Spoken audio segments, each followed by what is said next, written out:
శ్రీచక్రం టీవీ.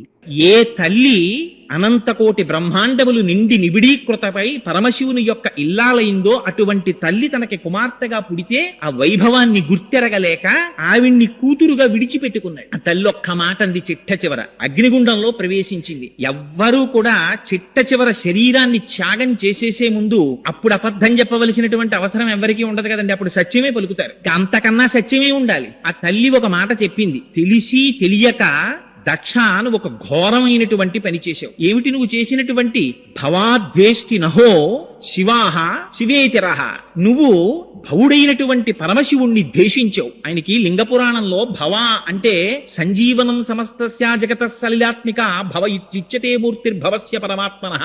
ఆయన నీటి రూపాన్ని పొంది ఈ సమస్త జగత్తుని నిలబెడుతున్నాడు పరమశివుడు. నీరు లేకపోతే ఈ జగత్తు లేదు. అటువంటి పరమశివుణ్ణి, అటువంటి మంగళప్రదమైన మూర్తిని నువ్వు